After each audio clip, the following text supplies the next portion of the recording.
This is the Sony ZV-E10 Mark II, the newest member of the Sony ZV line of cameras, which is aimed at content creators and vloggers. It's been 3 years since the original Sony ZV-E10 came out, and I happen to have both cameras, so I can do a side-by-side comparison.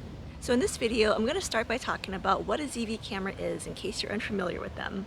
And then I'll talk about the 14 new features on the ZV-E10 Mark II compared to the original ZV-E10. And as always, there will be plenty of sample footage shot with both cameras, so you can see the footage side by side.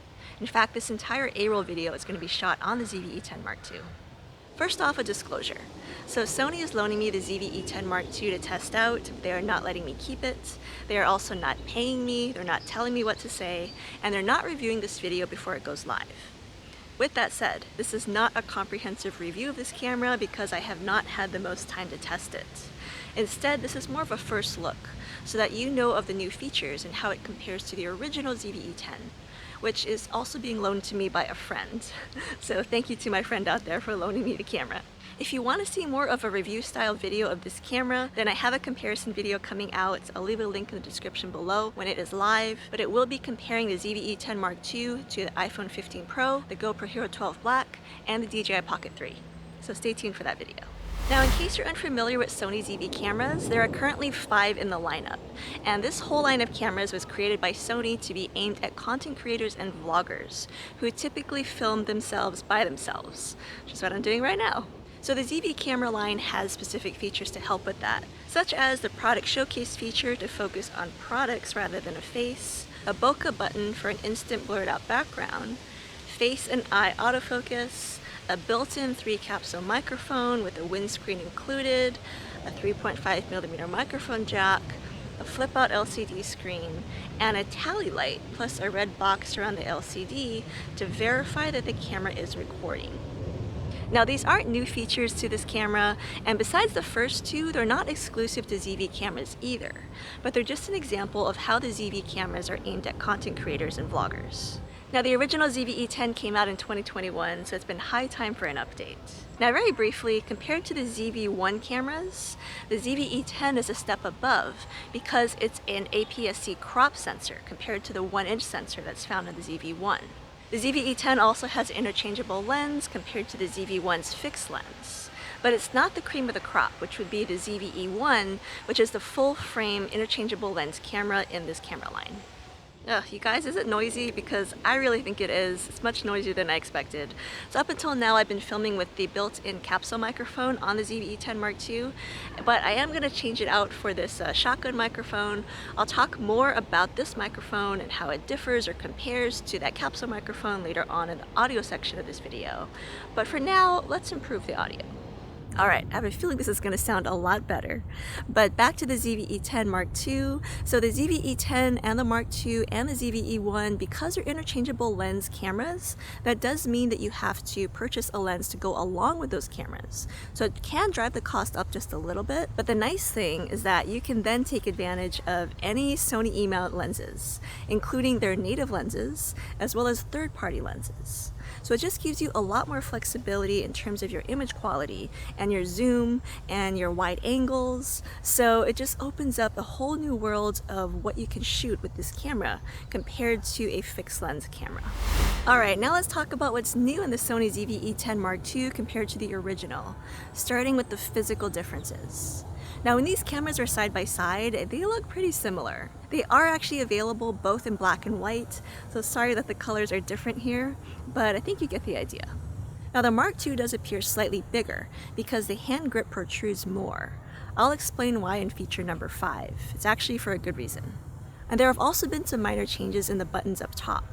The on-off switch has moved closer to the shutter button, and the way that you switch between photo, video, and S&Q mode is now a switch rather than a button. I actually prefer this because it's a lot more obvious which mode that you're shooting in. So the first big upgrade to the Sony ZV-E10 Mark II is the maximum resolution and frame rate. So that's now been upgraded to 4K 60 frames per second with 10-bit 422 color. Compared to the original ZV-E10, the Mark II has a new, bigger 26-megapixel sensor and a brand new processor. This allows the camera to actually capture videos in 5.6K resolution. So it oversamples, meaning that the 4K output is sharper and of higher quality than if the camera just shot in 4K resolution and output 4K. The prior ZV-E10 and all of the ZV-1 cameras can only shoot in up to 4K 30. So besides the bigger, more expensive Sony ZV-E1, this is the only Sony ZV camera at this moment that is able to shoot in 4K 60. Now if you want to know more about 4K 60 and why you might want to shoot in that rather than 4K 30 or 4K 24, then I have a video all about frame rates, and I'll leave a link in the description below so you can check that video out and understand them better. Now in terms of slow motion video, that is still capped at 1080p 120 frames per second. So there's no 4K 120 in this camera. In terms of 10-bit color versus 8-bit color, generally speaking, 10-bit color is able to produce 64 times more colors than 8-bit can. It may be a little tough to spot the differences, but generally speaking, 10-bit 422 color will look much richer and better than 8-bit color. Also new in the Sony ZV-E10 Mark II is an in-camera time-lapse mode, so you no longer need an intervalometer or an accessory or an app to do in-camera time-lapses. I especially love to use time-lapses as transitional pieces in my videos, to go from one scene to another, or to show the passage of time. Now when you navigate the menu on the ZV-E10 Mark II, you might notice that you have the option to make it fully touchscreen. On the original ZV-E10, it was somewhat touchscreen, but not full.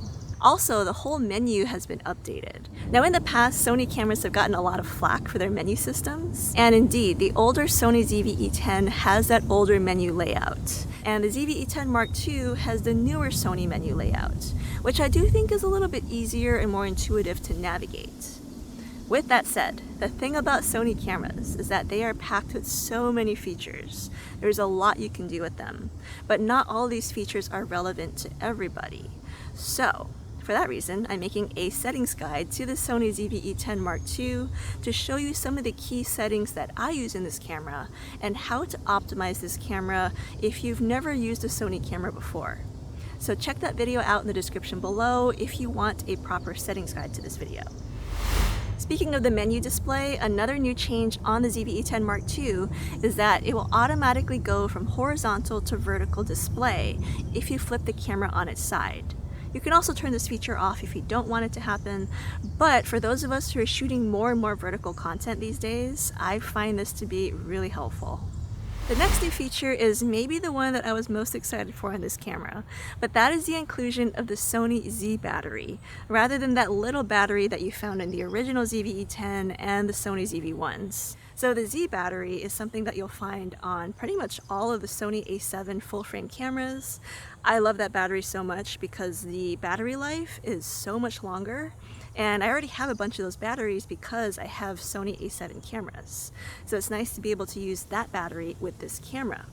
Now the other thing, besides it having longer battery life, is that that battery is a lot bigger compared to that smaller battery, and so thus the size of the Sony ZV-E10 Mark II had to increase a little bit, but the size actually went into the hand grip.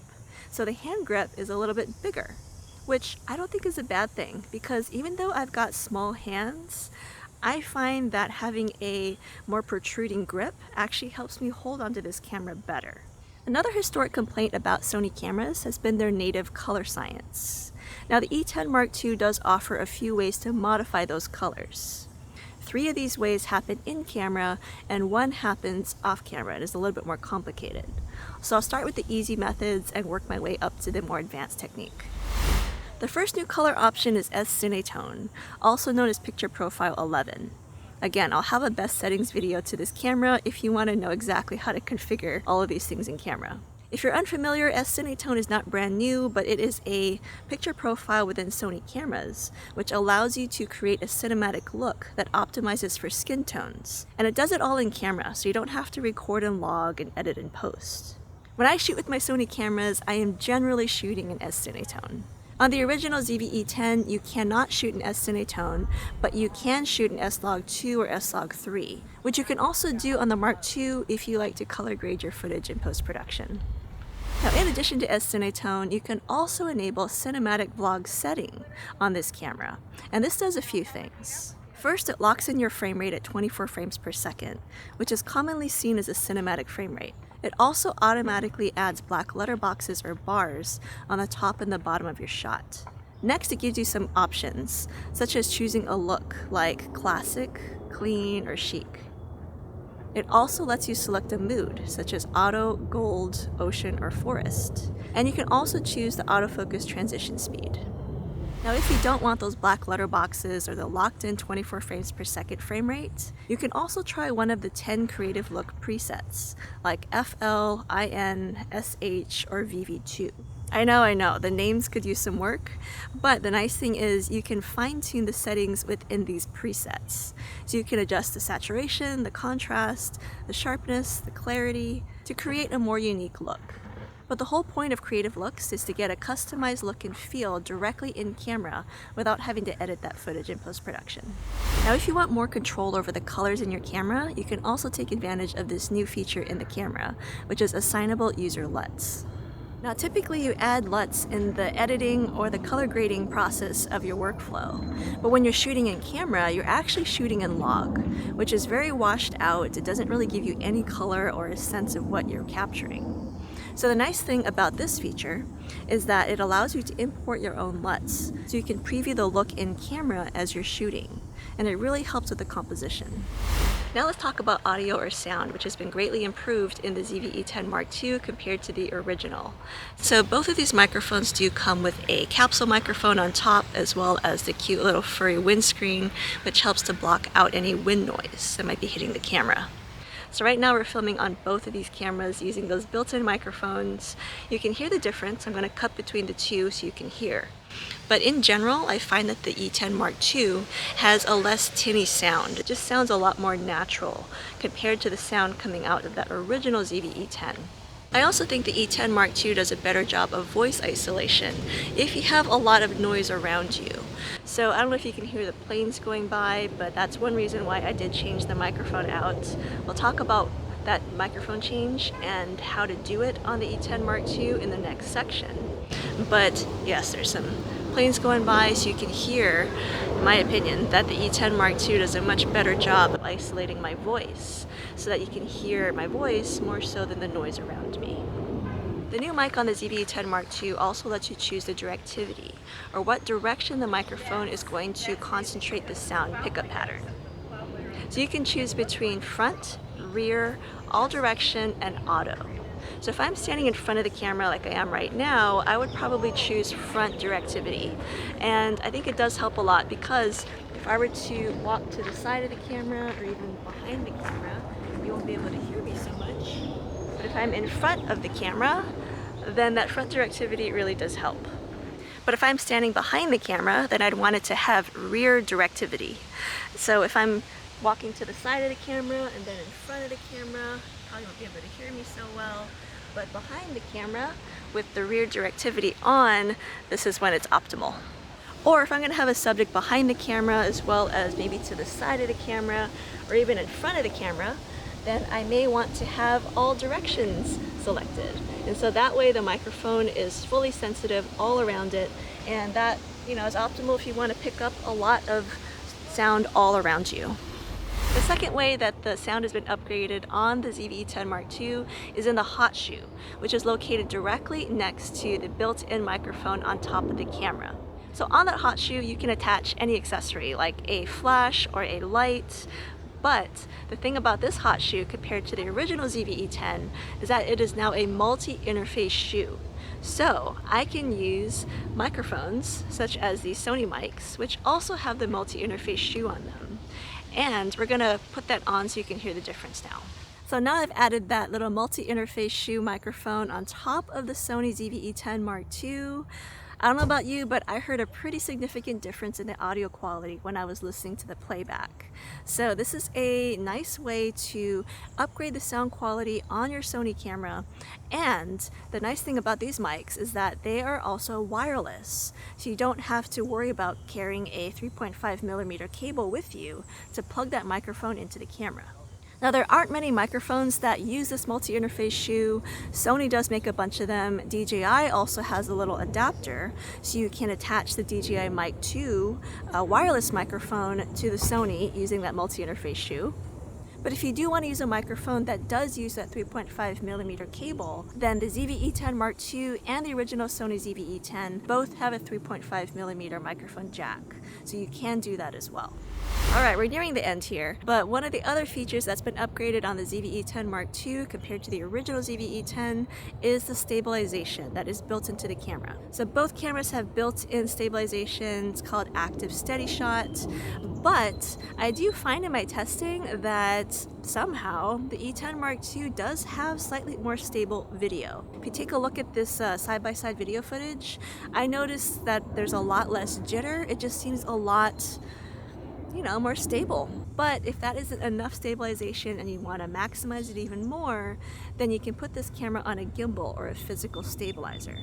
And both the original ZV-E10 and the ZV-E10 Mark II are so small and lightweight that as long as you pair it with a relatively small and lightweight lens, then a gimbal will have no problem stabilizing that footage. Alright, last two features. So these are actually not features of the camera, but they're more things to know about the camera. The first is that you can buy the camera by itself. We'll talk price in the next point.